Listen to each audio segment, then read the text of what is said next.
Normal breast tissue या जो स्तन होता है एक यूनिफॉर्म स्ट्रक्चर होता है ना।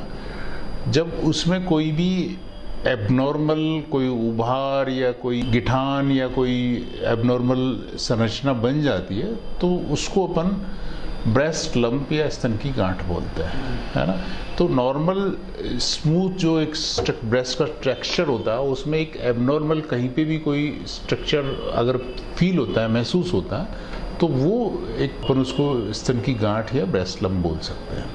इसके क्या कारण होते हैं सर, किस तरह से?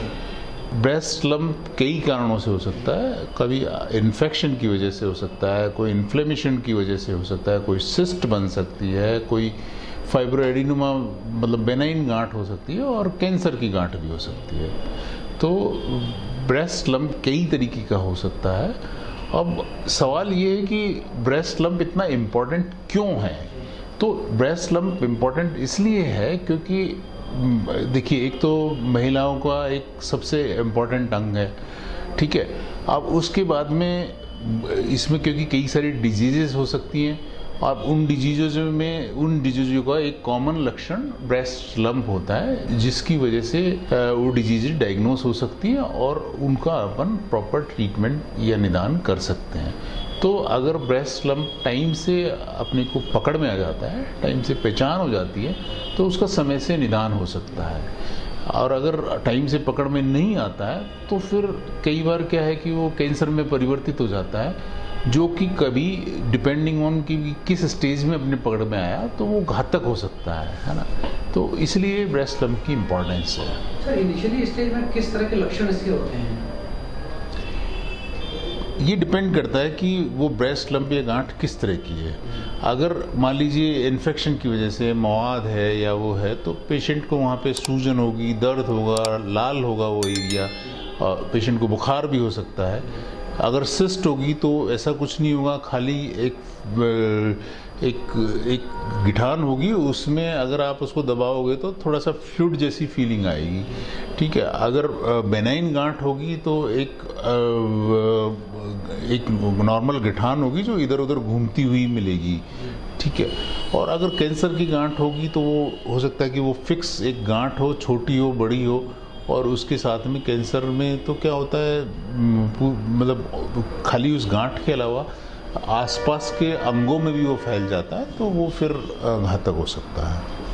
क्या डायग्नोस किस तरह से होता है सर? सबसे पहला और इम्पोर्टेंट चीज़ तो ये है कि लंप का पता चले। तो पता कैसे चले, तो उसमें सबसे इम्पोर्टेंट जो चीज़ है वो ये है ब्रेस्ट का सेल्फ एग्जामिनेशन। जो भी जिस भी महिला को, एक चीज़ और है कि ब्रेस्ट की गांठ महिला और पुरुषों में दोनों में ही हो सकती है। ये बात अलग है कि महिलाओं में उसका प्रोपोर्शन ज़्यादा होता है, अनुपात ज़्यादा होता है, और पुरुषों में कम होता है। अब रही बात महिलाओं की, तो महिलाओं में क्योंकि ब्रेस्ट टिश्यू ज़्यादा होता है तो थोड़ा सा उसको पहचान पाना मुश्किल होता है। तो इसलिए जो साइंटिस्टों ने और डॉक्टर्स ने जो रिकमेंड किया गया है वो ये रिकमेंड किया है कि भाई महिलाएं अपने ब्रेस्ट का सेल्फ एग्जामिनेशन करें, रेगुलर बेसिस पे नियमित रूप से सेल्फ एग्जामिनेशन करती रहें। तो सेल्फ एग्जामिनेशन का एक तरीका होता है और वो एक स्टैंडर्ड तरीका होता है। उसमें ये होता है कि भाई आप रेगुलर बेसिस पे उसका नियमित रूप से एग्जामिनेशन करती रहे, और कोई भी उसमें एबनॉर्मलिटी अगर नज़र आती है तो उसको अपने चिकित्सक से उसका परामर्श लें। तो पहला तो हो गया ब्रेस्ट सेल्फ एग्जामिनेशन।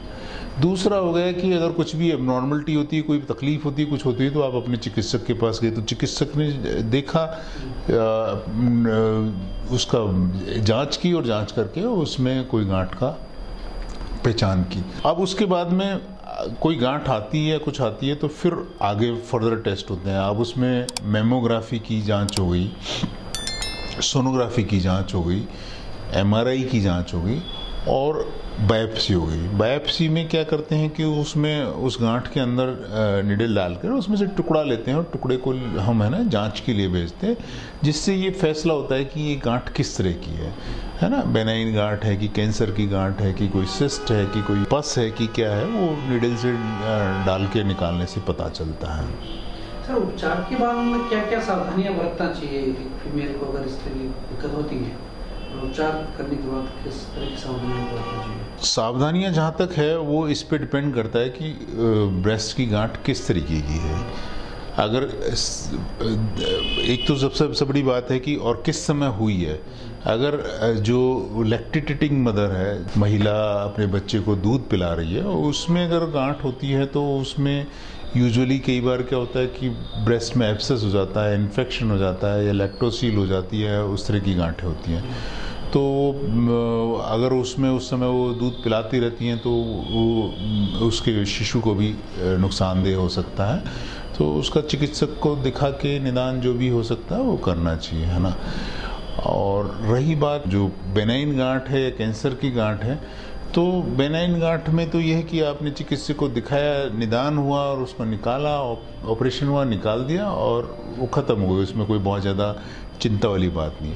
अगर गांठ कैंसर की है तो कैंसर की गांठ में सबसे पहली बात तो ये है कि उसका पता चलना, सही समय पे पता चलना, आपने को किस स्टेज में पता चला उसका, उसके अलावा वो कितनी फैली हुई है शरीर में वो चीज़, और उसके बाद में आपने उसका स्टैंडर्ड ट्रीटमेंट लिया या नहीं, उस पर सारी चीज़ें डिपेंड करती हैं।